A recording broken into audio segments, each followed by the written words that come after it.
capacité de plus de 80 000 places, le stade MetLife Stadium fait partie des bijoux de cette Coupe du Monde 2026. C'est l'un des plus grands stades des États-Unis. Bonjour à vous, chers amis téléspectateurs d'Eric Favre TV. Bienvenue au MetLife Stadium, un stade qui va accueillir les matchs de l'équipe nationale du Sénégal, ici même à New Jersey, mais aussi le stade qui va accueillir le match entre le Maroc et le Brésil. C'est dans ce stade, ce bijou, avec une capacité de plus de 80 000 places, que le Sénégal va jouer son match face à la France, mais aussi Brésil affrontera donc cette équipe royale marocaine. Il faut rappeler que les Lions de Pape Thiaw sont en train de se préparer pour la première rencontre de cette Coupe du Monde 2026. Ce sera face aux Bleus de Didier Deschamps et c'est dans ce stade qui a une capacité énorme, qui va d'ailleurs accueillir la finale de la Coupe du Monde 2026. Ce stade aujourd'hui qui va accueillir de très grands matchs, qui fait partie des plus grands stades de cette Coupe du Monde 2026 du côté des États-Unis. On sait quand même que c'est une capacité énorme en termes de place, mais aussi en dehors avec le parking, en dehors avec justement les transformations et les travaux qui ont été effectués ici même du côté des États-Unis. On sent quand même qu'il y a un bijou qui se prépare principalement pour cette Coupe du Monde 2026. Ici même du côté des États-Unis d'Amérique, principalement du côté de New Jersey, ce stade est fin prêt pour accueillir les matchs. C'est ici que Kylian Mbappé doit affronter Sadio Mané. C'est ici que Michael Olise doit affronter El Hadji Malick ou Ismaïla Jacob. C'est un stade hors norme, un bijou hors norme avec une capacité énorme. Un stade qui a été ouvert en avril 2010, un stade qui a été construit à hauteur de plus de 1 milliard de dollars. Ça veut dire que c'est du lourd. Ça veut dire que c'est quand même un bijou extraordinaire que la FIFA a mis à la disposition de ces nations, a mis à la disposition quand même aussi des hôtes pour pouvoir quand même jouer des matchs de haut niveau, de très haute facture, dans un stade de très haut niveau. On parle de la Coupe du Monde, on parle de la grande messe du football mondial. Raison pour laquelle aujourd'hui nous sommes servis du côté du Sénégal et du côté du Maroc. Le continent africain est servi par rapport quand même à ce bijou, par rapport en termes d'infrastructures sportives. Et les États-Unis ont beaucoup travaillé, ont beaucoup quand même travaillé par rapport à leur infrastructure sportive. Ce stade a l'habitude quand même d'accueillir non seulement des matchs de football, mais aussi de très grands événements, que ce soit des concerts, que ce soit des événements sportifs. C'est un bijou. On va vous faire découvrir tout ce qui est coulisses dans ce stade MetLife Stadium.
Voilà, c'est un bijou, hein, c'est un bijou, une capacité de plus de 80 000 places, l'un des plus grands stades dans cette compétition, on peut dire dans ce mondial 2026 entre le Mexique, entre le Canada et les États-Unis.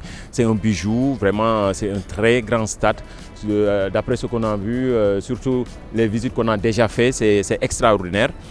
Voilà, en tout cas, ils sont servis, les équipes, on peut dire, mais le plus important, c'est ce qui se passe sur le terrain. Mais maintenant, c'est un stade qui va, on peut dire, débuter son mondial ce samedi, entre deux grandes équipes, on peut dire le Maroc, finaliste de cette dernière CAN, et le Brésil, un ténor, on peut dire l'un des favoris de cette compétition.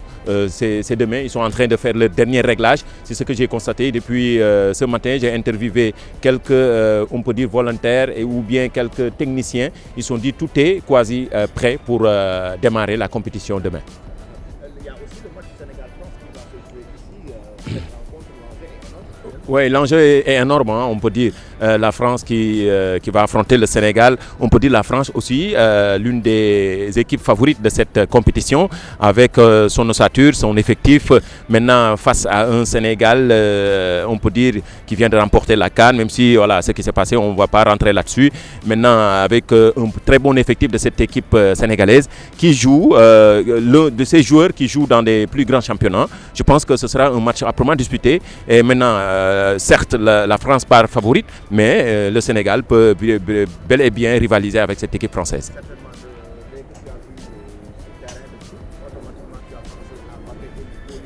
Oui. Mané, Idrissa Gana Gueye, ainsi de suite.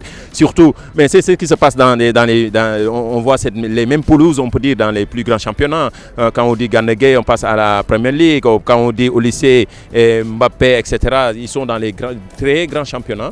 Et voilà, tout est fin prêt.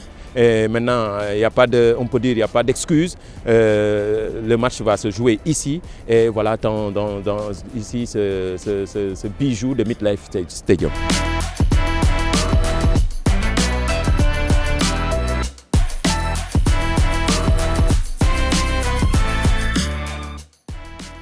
Ainsi s'achève notre visite guidée au niveau du stade de New Jersey.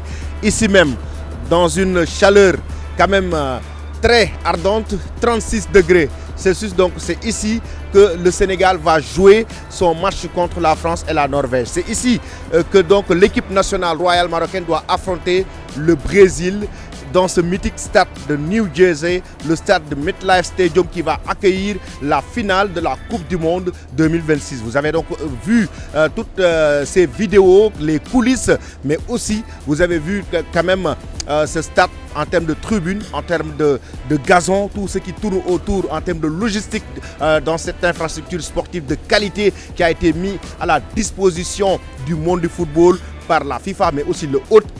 Il s'agit donc des États-Unis d'Amérique. Continuez à nous suivre sur Eric Favre TV pour ne rien rater de l'actualité, sans oublier que le Sénégal prépare actuellement sa rencontre face à la France, qui est un match très décisif pour le compte de la première journée.